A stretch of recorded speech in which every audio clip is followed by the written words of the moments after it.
তিনি এক ঘটনা প্রসঙ্গে পবিত্র কোরআনের দুই একটি আয়াতের তফসীর হিসাবে বলেন যে আল্লাহ পবিত্র কোরআনে রাসূলকে যেভাবে সম্মান করার আদেশ করেছেন, আলেমকেও হুবহু রাসূলের মতোই সম্মান করতে হবে।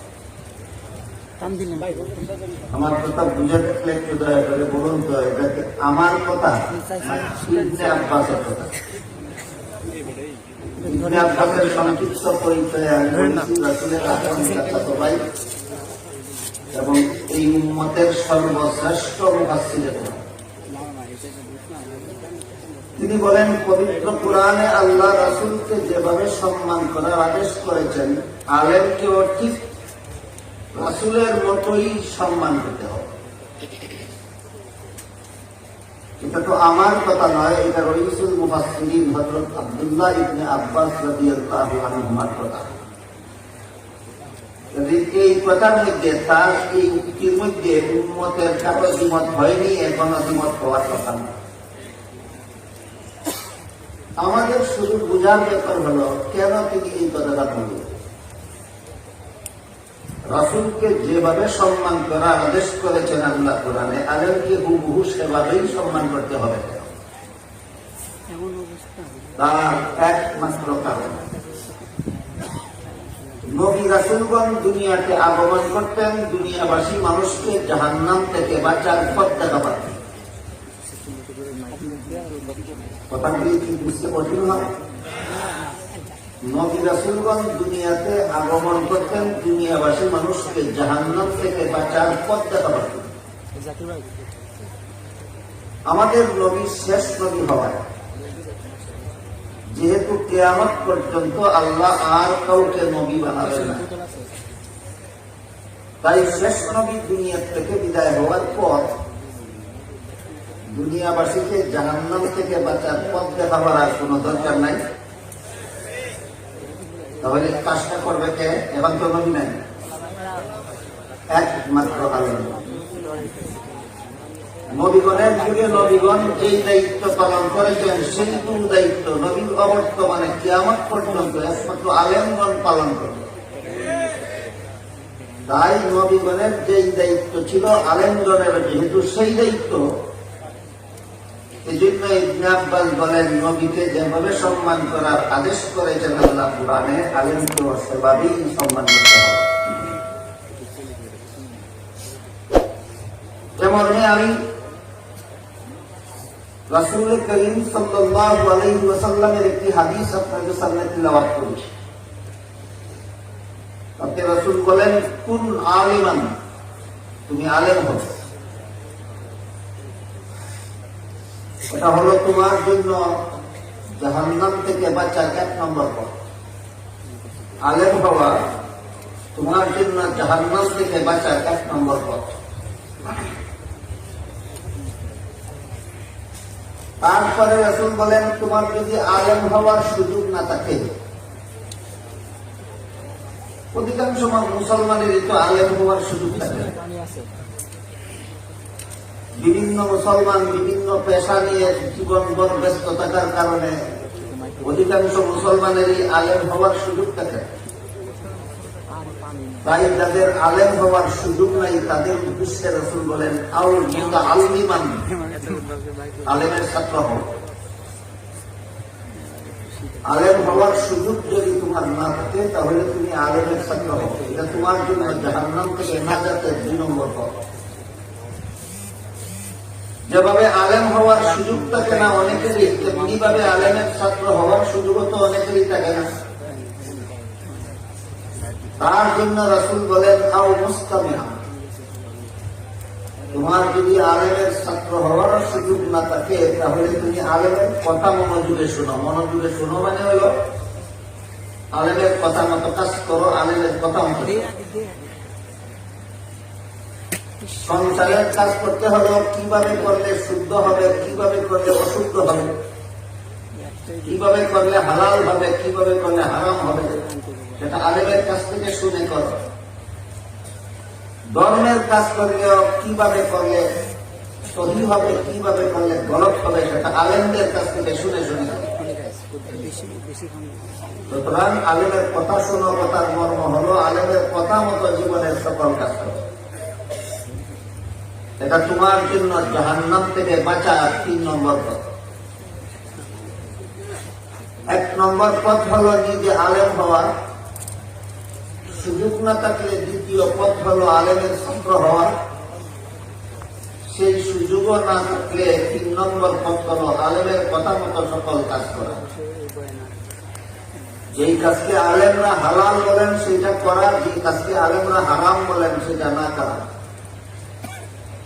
এইভাবে আলেমের কথা মতো চলা, এটা হলো সর্বস্তরের মুসলমানদের জাহান্নাম থেকে বাঁচার 3 নম্বর পথ। তারপরে রাসূল বলেন, তোমার যদি আলেমের কথা শোনার মতো সুযোগ না থাকে, কথা শোনার মতো সুযোগ থাকে না কখন? ধরুন কথার কথা এক ব্যক্তি 20 বছর 30 বছরের জন্য অথবা আজীবনের জন্য জেলখানায় বন্দী হয়ে যায়, আলেমের কাছে যেতেও পারে না, আলেমের কথাও শুনতে পারে না। এই লোকের তো আলেমের কথাও মনোযোগে শোনার সুযোগ নেই। এমন লোকের জন্য আল্লাহ রাসূল বলেন, আও মুহিব্বান, তুমি আলেমকে মহব্বত করো। এটা তোমার জন্য জাহান্নাম থেকে নাজাতের 4 নম্বর। তাহলে যে আলেমও হতে পারলো না, আলেমের ছাত্রও হতে পারলো না, আলেমের কাছে কথা শোনার জন্য যেতেও পারলো না, তার জন্য জাহান্নাম থেকে বাঁচার 4র্থ পথ হলো তুমি আলেমকে মহব্বত করো। এরপরে রাসূল বলেন, ওয়ালা তাকুন খামিসান, কিন্তু সাবধান, তুমি 5ম পথ অবলম্বন করো। কথা বুঝে থাকতে বলুন তো, আলেমকে মহব্বত করা যদি 4র্থ পথ হয়ে থাকে জাহান্নাম থেকে বাঁচা, তাহলে 5ম পথটা কি হবে? হ্যাঁ, একজন মাত্র বললেন। সবাই একটু বোঝার চেষ্টা করুন, আলেমকে মহব্বত করা যদি জাহান্নাম থেকে বাঁচার 4র্থ পথ হয়ে থাকে, তাহলে 5ম পথটা কি হবে? বুঝতে পারেন? আল্লাহ রাসূল বলেন, ওয়ালা তাকুন খামিসান, সাবধান, 5ম পথের প্রতি হইবা না বা তাকলিফ, তাহলে তোমার কপালে ধ্বংস ছাড়া কিছু নয়। আলেমকে যদি অন্তর দিয়ে মহব্বতটুকু করতে না পারো, তাহলে তোমার কপালে ধ্বংস ছাড়া কিছু নাই।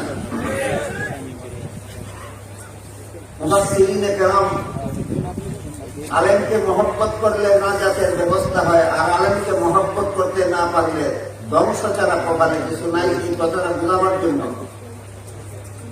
মিশরের রাজা এবং রানী ঘটনা আছে।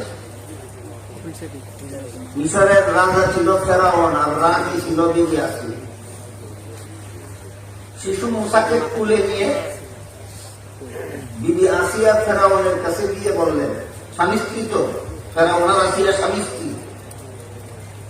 বিবি আসিয়া শিশু মূসাকে তুলে নিয়ে ফেরাউনের কাছে গিয়ে বললেন, এই শিশুটাকে আমার মহব্বত লাগে, আমি লালন পালন করতে চাই। মুফাসসিরিনে কেরাম লেখেন, এই একটি কথার কারণে আমার মহব্বত লাগে, এই একটি কথার কারণে আল্লাহ বিবি আসিয়াকে ইমানদার অবস্থায় মরণ বরণের সৌভাগ্য দান করেছে।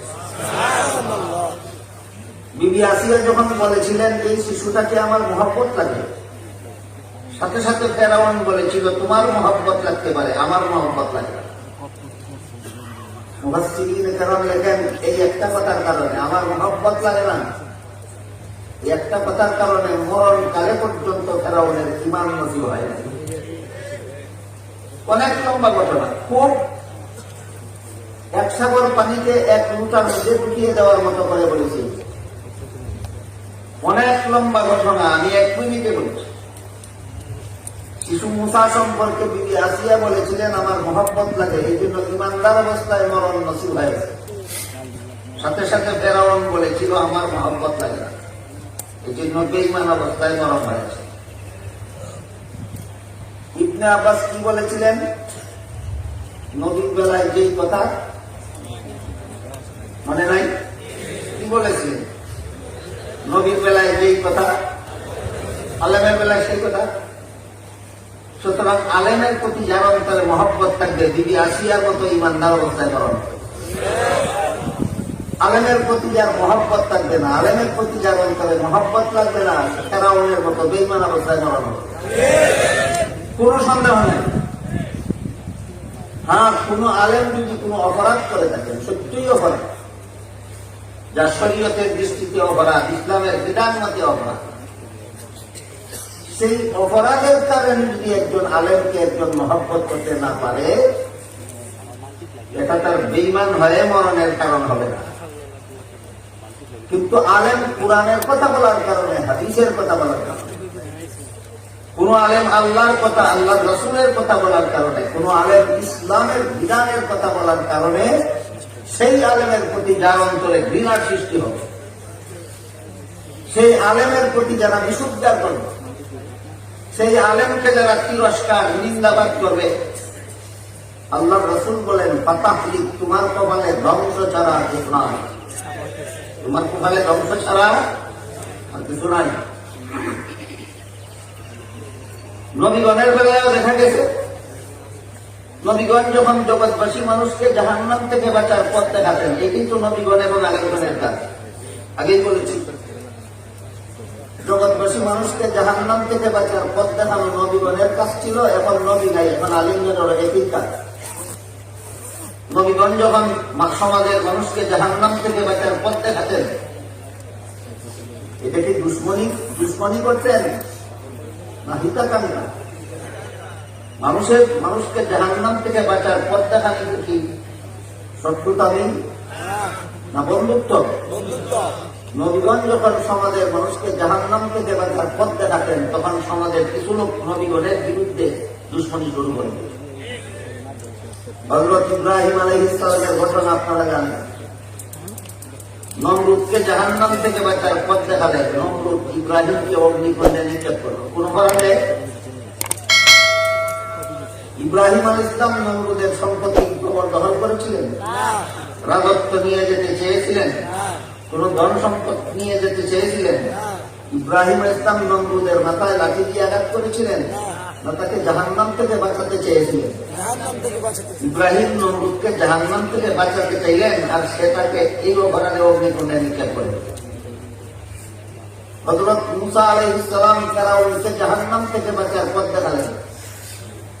ফেরাউন তার পূর্ণ সেনাবাহিনী নিয়ে হযরত মুসা আলাইহিস সালামকে তার বংশধর সহ জমিনের বুক থেকে মুছে ফেলার জন্য হামলা করে বসে। আল্লাহর কুদরতি ব্যবস্থায় আল্লাহ মুসা আলাইহিস সালামকে এবং তার কওমকে রক্ষা করলেন এবং ফেরাউনকে তার সেনাবাহিনী সহযোগিতা করলেন। মুহাম্মদুর রাসূলুল্লাহ সাল্লাল্লাহু আলাইহি ওয়াসাল্লাম আবু জাহালের মাথায় লাঠি আঘাত করেছিলেন, আবু জাহালের বাড়িঘর দখল করে ফেলেছিলেন, আবু জাহালের সর্দারি যখন দখল করতে চেয়েছিলেন, তাকে জাহান্নাম থেকে বাঁচার পথ দেখিয়েছিলেন। এই অপরাধে কি করেছিল? ৯৫০ সন্ত্রাসী নিয়ে মদিনার পথে রওনা হলো, হামলা করে মুহাম্মদুর রাসূলুল্লাহ সাল্লাল্লাহু আলাইহি ওয়াসাল্লামকে দুনিয়ার মুখ থেকে মুছে ফেলেন। নবীগণের ইতিহাস থেকে এই কথা পরিষ্কারভাবে আমরা জানতে পারি। নবীগণ যেভাবে সমাজের মানুষকে জাহান্নাম থেকে বাঁচার পথ দেখাবার অপরাধে নমরুদ মার্কা, ফেরাউন মার্কা, আবু জাহাল মার্কা লোকেরা নবীর বিরুদ্ধে দুশ্মনী করেছিল, ঠিক তেমনি ভাবে আলেমগণ যখন সমাজের মানুষকে জাহান্নাম থেকে বাঁচার পথ দেখান, তখন এই সমাজে যে সমস্ত লোক নমরুদ মার্কা, ফেরাউন মার্কা, আবু জাহাল মার্কা লোকটাকে এবং আলেমগণের বিরুদ্ধে শত্রুতা শুরু করে। এদের মার্কা খুব পরিষ্কার। আলেমগণের মার্কা হইল ইব্রাহিম মার্কা, আলেমগণের মার্কা হইল মুসা মার্কা, আলেমগণের মার্কা হইল মুহাম্মদ মার্কা। আর আলেমগণের দুশ্মনীতে যারা লিপ্ত হয়, এদের মার্কা হইল নমরুদ মার্কা, ফেরাউন মার্কা, আবু জাহাল মার্কা। দুইটা পক্ষের মার্কা পরিষ্কার বুঝতে পারেন। এর একটা চমৎকার উদাহরণ আছে। আপনার গাছে যদি হাড়ের গুঁড়া অথবা মাছের কাঁটা আটকে যায়, আটকে না কোন সময়, তখন দাঁতে কিছুটা ব্যথা হয়। দাঁতের ফাঁক থেকে এই কাঁটা ছাড়াবার জন্য, দাঁতকে ব্যথামুক্ত করার জন্য চূড়ান্ত একটা ভূমিকা পালন করে জিহ্বা। জিহ্বা সেই কাঁটাটাকে ঠেলতে থাকে, ঠেলতে থাকে, ঠেলতে থাকে, ঠেলতে থাকে, এক সময় নিজে জখম হয়ে যায়। কাঁটাটা কাটলে কি জিহ্বার ব্যথা হয় না দাঁতের ব্যথা? জিহ্বা ঠেলে কেন? নিজের স্বার্থে না দাঁতকে মুক্ত করার জন্য? যেমন ভাবে দাঁতকে ব্যথা মুক্ত করার জন্য জিহ্বা ঠেলে, জিহ্বার কোন স্বার্থ নেই, ঠিক তেমনি ভাবে সমাজের মানুষকে জাহান্নাম থেকে মুক্ত করার জন্য আলেমগণ কোরআন হাদিসের কথা বলে। এদের নিজেদের কোন স্বার্থ নেই। কিন্তু সেই দাঁত যদি কোনোদিন সুযোগ মতো জিহ্বাকে পায়, বুঝলেন কথা, যে দাঁতকে এই ব্যথামুক্ত করার জন্য জিহ্বা তার দাঁতের ফাঁকের কাঁটাকে ঠেলতে ঠেলতে দিতে জখম হয়ে গেল, সেই জিহ্বাকে দাঁত যদি কোনোদিন সুযোগ মতে পায় তাহলে কামড় মেরে কেটে ফেলে কিনা? এইটার নাম হলো নিমক হালাল। নিমক হালাল। তাহলে দাঁতে জিহ্বার সাথে কি করে? নিমক হারামি করে। ঠিক তেমনি ভাবে নমরুদ মার্কা, ফেরাউন মার্কা, আবু জাহাল মার্কা লোকেরা আলেমদের সাথে দাঁতের ভূমিকা পালন করে। কিসের ভূমিকা? এরা সমাজের নিমক হারাম ছাড়া আর কিছু নয়। আমাদের সমাজের, বর্তমান সমাজের মুসলমানদের মধ্যে দেখা যায় আলেম যখন সমাজকে জাহান্নাম থেকে বাঁচার করতে হবার ব্যবস্থা হিসেবে আল্লাহ এবং আল্লাহর রাসূলের ঘোষিত কোন হারামকে যখন হারাম বলে, তখন সমাজের মানুষকে তিন ভাগে বিভক্ত হতে দেখা যায়। আলেমগণ যখন কুরআন হাদিসের দ্বারা সুস্পষ্টভাবে প্রমাণিত কোন হারামকে যখন হারাম বলে, তখন বর্তমানে আমাদের সমাজের মানুষকে কত ভাগে বিভক্ত হতে দেখা যায়? তিন ভাগে বিভক্ত হতে দেখা যায়। একদল আলেম যেহেতু হারাম বলেছেন আর হারাম কাজ করলে জাহান্নামের শাস্তি ভোগ করতে হবে, সেই ভয়ে তারা তাদের কৃত অপরাধ থেকে নিজেকে নিজে শুধরিয়ে নেয়, হারাম থেকে তওবা করে হারাম কাজের কাছে আর হারাম কাজে আর প্রত্যাবর্তন করে না, নিজেকে নিজে সংশোধন করে না। এদের ব্যাপারে আল্লাহ পাক রব্বুল আলামিন বলেন, ফামান জাআহু মাউইযাতুন মিন রাব্বিহি ফান্তাহা ফালাহু মা সালাফ। সুদের বিবরণ দিতে গিয়ে আল্লাহ পাক রব্বুল আলামিন বলেন, আল্লাহর পক্ষ থেকে যেহেতু আল্লাহর পক্ষ থেকে যখন এই সুদের অবৈধতার উপদেশ আসলো, তখন যারা যথারীতি তওবা করে সুদের কারবার ছেড়ে দিল, আল্লাহ বলেন তাদের অতীতের সুদের কারবারের গুনাহ আমি মাফ করে দিলাম।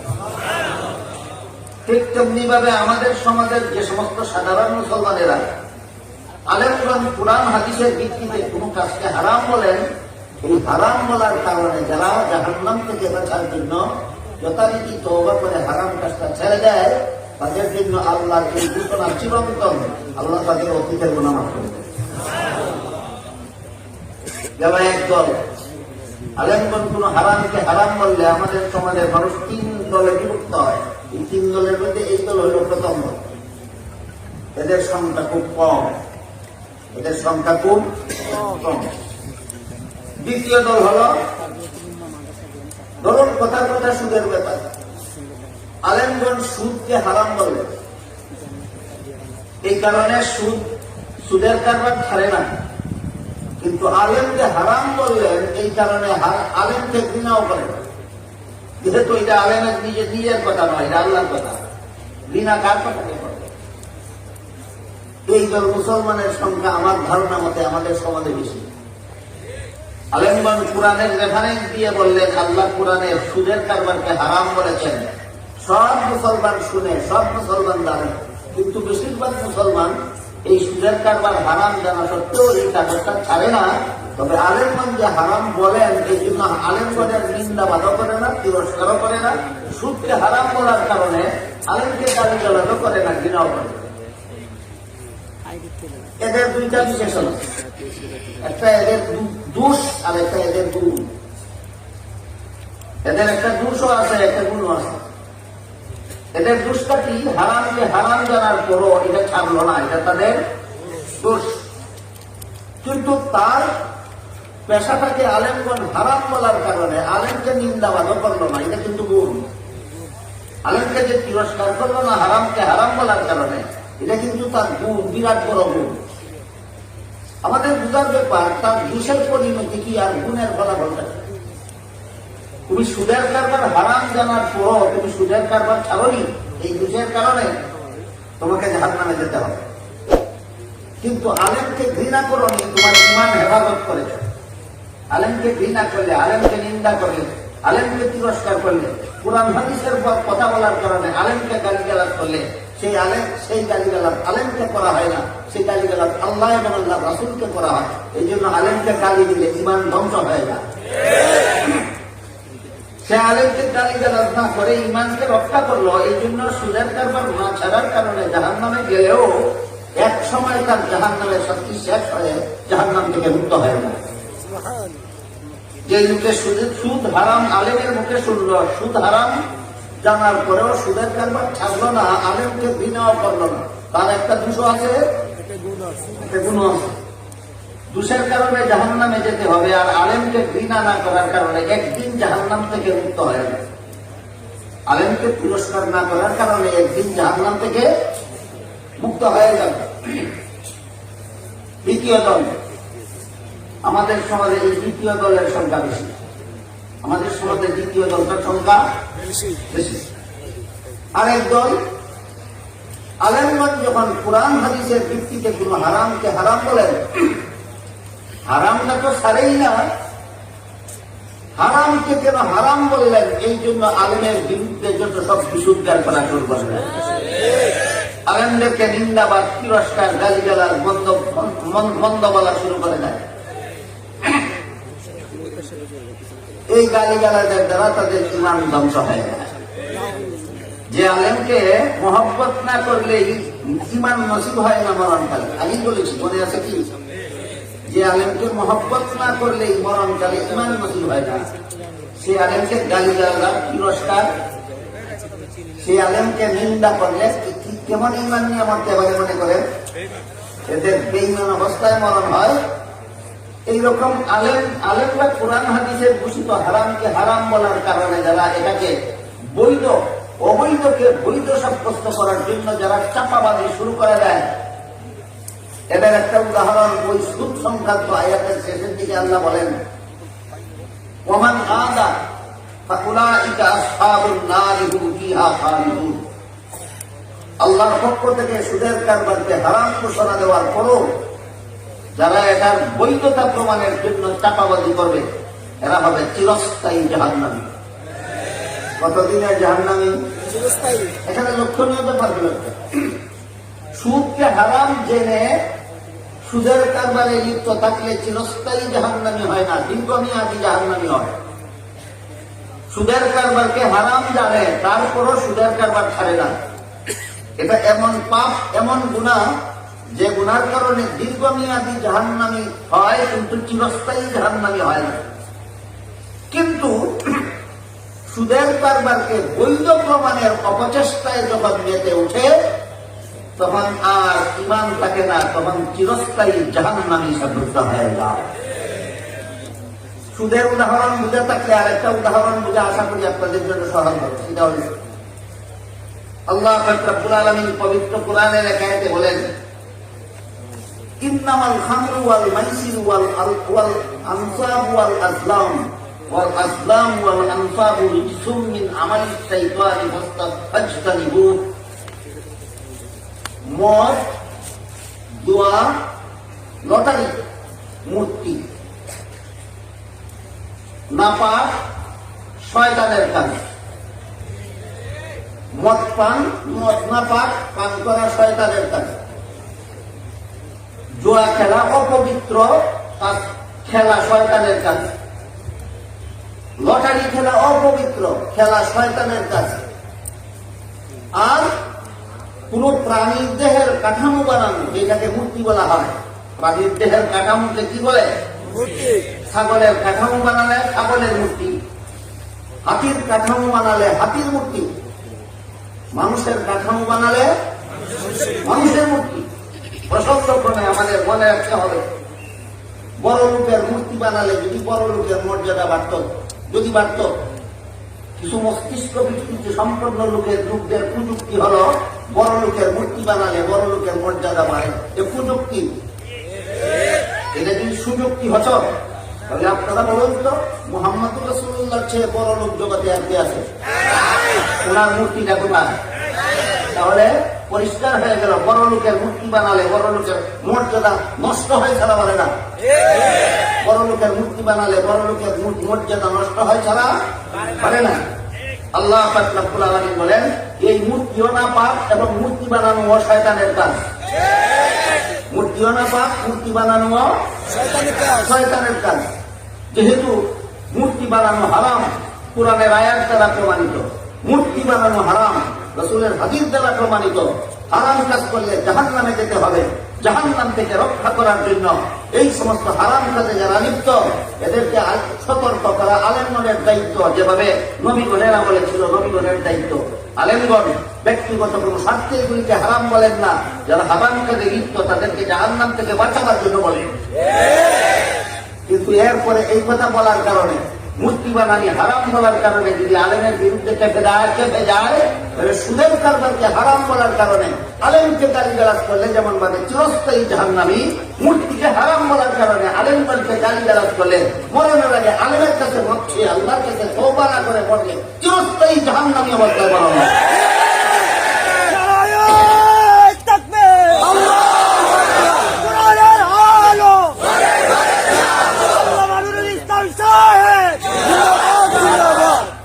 এবার আমি আলেমদেরকে মহব্বত কেন করব, এর একটা যুক্তি। আর মহব্বত করলে এর সুফল সম্পর্কে দুটি কথা বলে 2-3 মিনিট আমার কথা শেষ করার চেষ্টা করব। ধরুন একটা ছেলে তার মায়ের গর্ভে থাকা অবস্থায় তার বাবা মারা গেল, জন্মগ্রহণ করার পরে কি বাবাকে দেখতে পেল? তাকে লালন পালন করলো তার চাচা, লেখাপড়া করালো চাচা, মানুষ রূপে গড়ে তুললো চাচা। এই কাজগুলি আসলে কাজ ছিল। এই এতিম ছেলেটাকে যদি তার বাবা থাকতো তাহলে লালন পালন করা বাবার দায়িত্ব ছিল। বাবা থাকলে তাকে লেখাপড়া করিয়ে মানুষ রূপে গড়ে তোলা দায়িত্বটা ছিল বাবার। বাবা না থাকার কারণে কাজটা করে লোকে চাচা।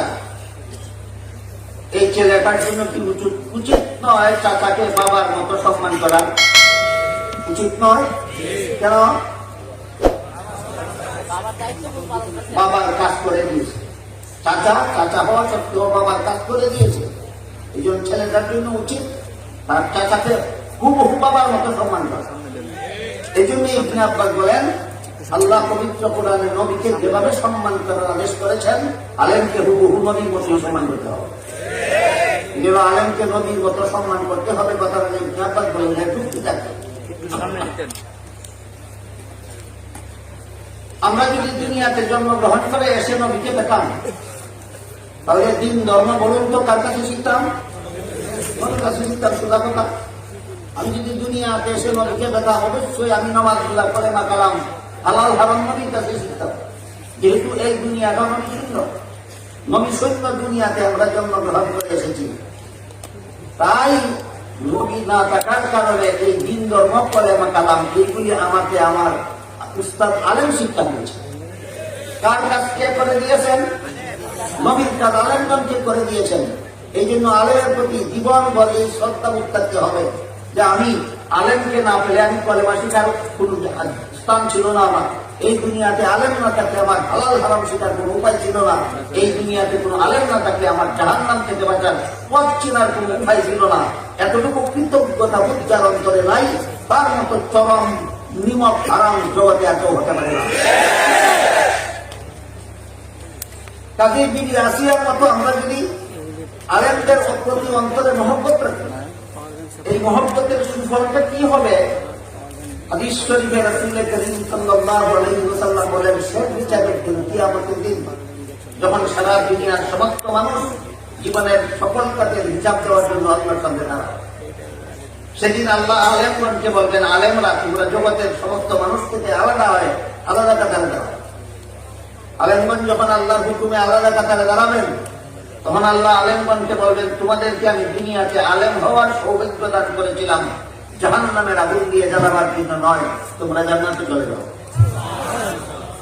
এখানে প্রশ্ন দেখতে পারে যে আলেম হলেই যদি জান্নাতে যাওয়া যায়, তাহলে আলেমগণ আর নামাজ রোজা বিধান করার দরকার কি? আলেমগণ সুস্কুর ফুসকুর মদকুর গাঁজাকুর হলে অসুবিধা কি? এই প্রশ্নের সংক্ষিপ্ত জবাব বিভিন্ন হাদিসের দ্বারা সুস্পষ্টভাবে প্রমাণিত। আলেম দুই প্রকার, আলেম দুই প্রকার। এক প্রকার আলেম নিজের এলেমকে ব্যবহার করেন জনগণকে জাহান্নাম থেকে মুক্তির পথ দেখাবার জন্য, আর এক প্রকার আলেম নিজের এলেমকে ব্যবহার করে দুনিয়ার স্বার্থ হাসিল করার জন্য। সারা বাংলার সমস্ত আলেমগণ যখন মূর্তির বিরুদ্ধে কথা বলতে শুরু করেছিলেন, তখন এমন দুই একটা কুলাঙ্গার দুষ্ট আলেম এই মূর্তির পক্ষে ওকালতি করা শুরু করে দিয়েছিল। এই জন্য কোন আলেমকে আল্লাহ হাসরের মাঠে বলবেন তোমরা জান্নাতে চলে যাও, সেই আলেমটাও চিহ্নিত হওয়া দরকার। এই ব্যাপারে মুফাসসিরিনে কেরাম যা লিখেছেন তার সারমর্মটা আমি আপনাদের সামনে তুলে ধরব। আলেম দুই প্রকার, এক প্রকার আলেম হলো সমাজের দৃষ্টিতে আলেম, আর এক প্রকার আলেম হলো আল্লাহর দৃষ্টিতে আলেম। সমাজের দৃষ্টিতে আলেম কারা? কুরআন হাদিসের এলেম শিখেছে যারা, সমাজের দৃষ্টিতে আলেম। আল্লাহর দৃষ্টিতে আলেম কারা? কুরআন হাদিসের এলেম মতো জীবনযাপন করে যারা। ব্যবধান হইল কি? কুরআন হাদিসের এলেম শিখলেই সমাজের লোকে আলেম বলে, আর এলেম মতো জীবনযাপন করলে আল্লাহ আলেম বলে। এলেম মতো যারা জীবনযাপন করতে চায় এরা হারামকে হারাম বলে, আর শুধুমাত্র এলেম শিখেছে এলেম মতো যারা জীবনযাপন করতে চায় না, এরা হারামের পক্ষে ওকালতি করে, আলেমের বিরুদ্ধে যারা দুশ্মনী করে তাদের পক্ষে দালালি করে। এই সমস্ত দালালদেরকে আল্লাহ হাসরের মাঠে জান্নাতে যাও বলবেন না, বলবেন এই দালাল আলেম দালাল মৌলবীরা জাহান্নামে যাও। আরো পরিষ্কার হাদিস আছে, এক হাদিসে উল্লেখ আছে, আমি হাদিসের শেষের অংশটা বলবো। হাদিসের শেষের অংশে উল্লেখ আছে আল্লাহ এক শ্রেণীর আলেমকে হাসরের মাঠে জিজ্ঞাসা করবেন, তুমি কি করেছ দুনিয়াতে? বলবে এলেম প্রচার করেছি। আল্লাহ ফেরেশতাকে বলবেন এই আলেমের পায়ে জিঞ্জির দিয়ে বাঁধো, উল্টা হেসিয়ে জাহান্নামে দিয়ে দাও। আলেম আল্লাহর কাছে জানতে যেতে, আমার কি অপরাধ? আমি এলেম শিখেছি, তোমার বান্দাদের কাছে এলেম প্রচার করেছি, জাহান্নামে যাবো কেন? আল্লাহ রাব্বুল আলামিন বলেন, তুমি এলেম প্রচার করেছো আমার বান্দাদের কাছে, বান্দাদেরকে জাহান্নাম থেকে বাঁচাবার জন্য নয়, তুমি বান্দাদের কাছে জনপ্রিয় হওয়ার জন্য কাজটা করেছিলে। কি করেছে? কি জন্য? বান্দাদেরকে জাহান্নাম থেকে বাঁচাবার জন্য এলেম প্রচার করেছিল না বান্দাদের কাছে সুপ্রিয় হওয়ার জন্য? জনপ্রিয় হওয়ার উদ্দেশ্যে তুমি এই এলেম চর্চা করেছিলে। তোমার মতো আলেমের পুরস্কার আমি আল্লাহর কাছে জাহান্নামের আগুন ছাড়া দিত না। সুতরাং বর্তমান প্রেক্ষাপটে বাংলাদেশে কোন কোন আলেম হক্কানি আর কোন কোন আলেম দুষ্ট, এটা দুধের দুধ পানির পানি আলাদাভাবে চিহ্নিত হয়ে গেছে কিনা? তাই হাসরের মাঠে যে আল্লাহ আলেমদেরকে বলবেন তোমরা জান্নাতে যাও, এবার বলুন দ্বিতীয় প্রকার দুষ্টদেরকে বলবেন, দালালদেরকে বলবেন।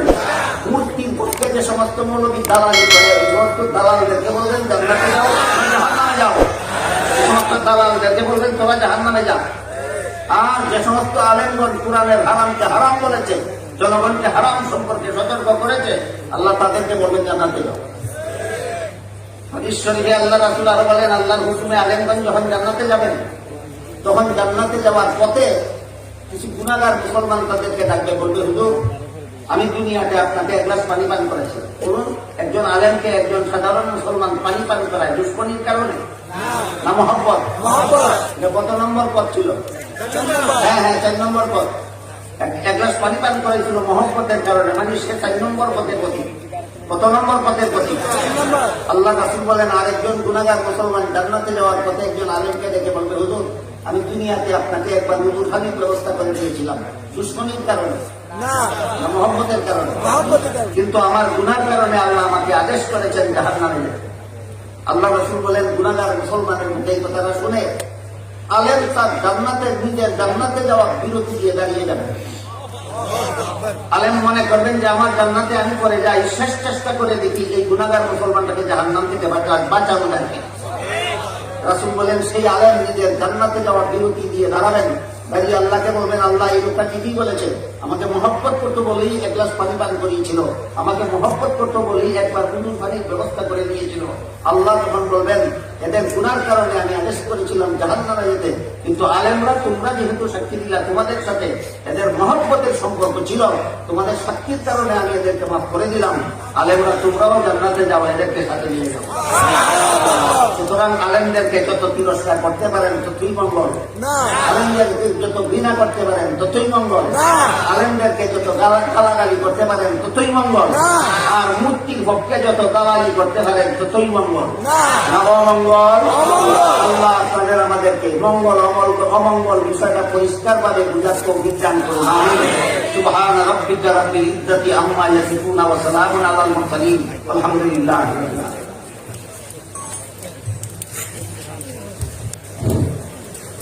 সকলে বসেন, বসেন, কেউ দাঁড়াবেন না, সবাই যার যার জায়গায় স্থির হন, বসেন। আসসালামু আলাইকুম।